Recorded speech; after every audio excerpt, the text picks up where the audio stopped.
अखेर कोल्हापूरकरांच्या रेट्यासमोर वनतारा झुकलेली आहे।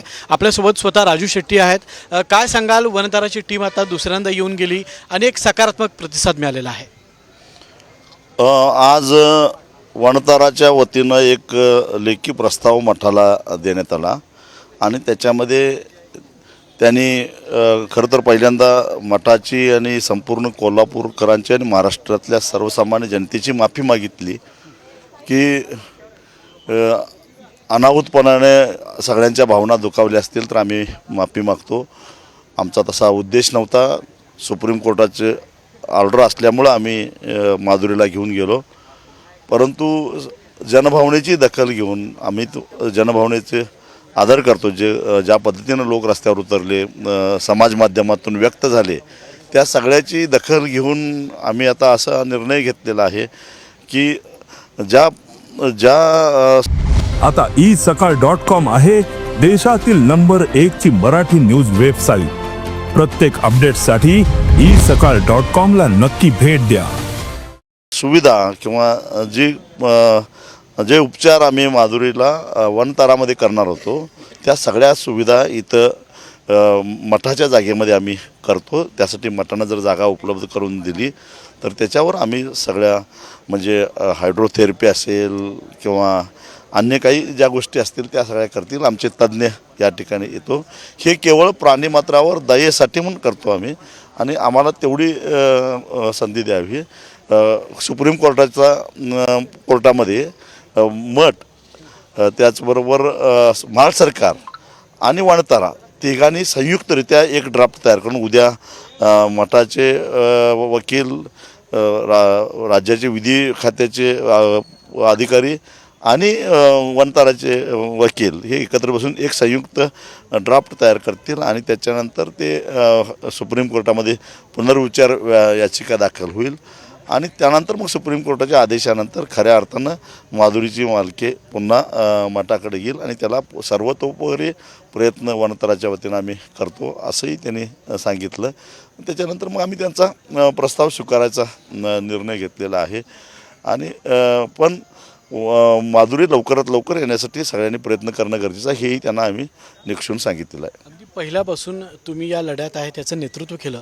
45 किलोमीटर तुम्ही चालत आला, लाखो लोक तुमच्या सोबत होते। आजचा हा क्षण आणि तो पहिल्या दिवसाचा हा जो प्रवास आहे त्यामध्ये तुम्हाला वाटत होतं की अशा पद्धतीचा जनरेटासमोर सरकार झुकेल किंवा वनतारा पुढे येईल? नाही, या देशाचा इतिहास आहे। संसदेच्या दोन्ही सभागृहांनी मंजूर केलेली कृषी विधेयकं सरकारला शेवटी मागे घ्यायला लागली। त्यामुळं समजा सुप्रीम कोर्टाचा काही निकाल असला तरी जनरेटरसमोर काही पर्याय नसतो आणि म्हणून तर आम्ही राष्ट्रपतीकडे जाण्याचा पर्याय स्वीकारलेला होता। पण राष्ट्रपतीला जाण्याच्या ऐवजी वनतारानंच जनभावनेची दखल घेतली आणि विचार केला की एवढा सगळ्यांचा जर विरोध असेल तर आपल्याला फक्त हत्तीवर उपचार करायचे तर त्यांच्या जागेवर जाऊन करावं अशी भूमिका नमतीच भूमिका त्यांनी घेतली आणि त्यामुळं मग आमचं काय कोणावर शत्रुत्व नाही। शेवटी प्राणप्रिय असणारी आमची माधुरी जी रडत गेली त्याच्या यातना आम्हाला झालेल्या होत्या आणि म्हणून ते आमची माधुरी परत येत असेल तर आम्ही काही विसरायला तयार झालो।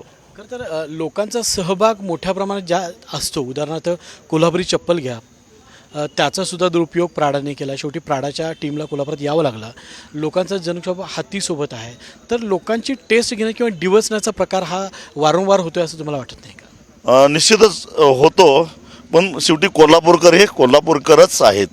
कोल्हापूरकरांनी टोलला हाकलून लावलेला आहे। कोल्हापूरकरांनी साऱ्या देशाला ऊसाचा दर मिळवून दिलेला आहे। कोल्हापूरकरांनी कोल्हापुरी चप्पलवरचा आपला अधिकार ठेवलेला आहे। तसं कोल्हापूर हे कोल्हापूरच आहे। उलट माझं तर असं म्हणणं आहे, महाराष्ट्रातल्या प्रत्येक जिल्ह्यातल्या लोकांनी अशा पद्धतीनं कोल्हापुरी स्टाईल दाखवली पाहिजे तर खऱ्या अर्थानं आपला स्वाभिमान टिकून राहील। अनेक आंदोलनं तुम्ही एवढी वर्ष करताय। मी ऊसाचं आंदोलन बघितलं, टोलचं आंदोलन बघितलेलं आहे, इथं भावनेचं आंदोलन झालं। म्हणजे आपली भावना ज्या हत्तीनीमध्ये गुंतली होती त्या हत्तीनी संदर्भात तुम्ही 10 ते 12 दिवस इतका लढा दिला। आज माधुरी परत येईल या आशेवर आज मनात काय भावना चालू आहे तुमच्यावर? नाही, आनंद होतो। एवढी पायपीट जी केली, खरं तर त्या दिवशी इतकं प्रचंड ऊन होतं, आता माझ्या तोंडाला आतून सगळे जखमा झालेले आहेत उष्णतेमुळं, पण त्या सगळ्या जखमेवर कुठेतरी फुंकर मारल्यासारखं झालं. आज यानिमित्त सरकारला, राज्य सरकार असेल किंवा केंद्र सरकार असेल, काय सांगायचं आहे? माझं म्हणणं एवढंच आहे की उद्योगपतींचे फार लाड करू नका. शेवटी जनता सर्वश्रेष्ठ आहे आणि जनतेला गृहीत धरला तर जनता मातीत घातल्याशिवाय सोडणार नाही. निश्चितच उद्योगपतींना इशारा आहे, सरकारला इशारा आहे आणि कोल्हापूरच्या वाट्याला येऊ नका किंवा जनतेच्या वाट्याला येऊ नका, नाही तर तुम्हाला मातीत गाडल्याशिवाय ही जनता गप बसणार नाही, अशा पद्धतीचा इशारा स्वतः राजू शेट्टी यांनी दिला आहे. कॅमेरामन सचिन सावंतसोबत मी रणजित माजगावकर, साम TV, कोल्हापूर. देश विदेशातील प्रत्येक घडामोडींचे लाईव्ह अपडेट मिळवण्यासाठी आता साम टीव्हीच्या सर्व सोशल मीडिया प्लॅटफॉर्मला लाईक, फॉलो आणि सबस्क्राईब करा. तसंच सर्व नोटिफिकेशनसाठी बेल आयकॉन प्रेस करायला विसरू नका.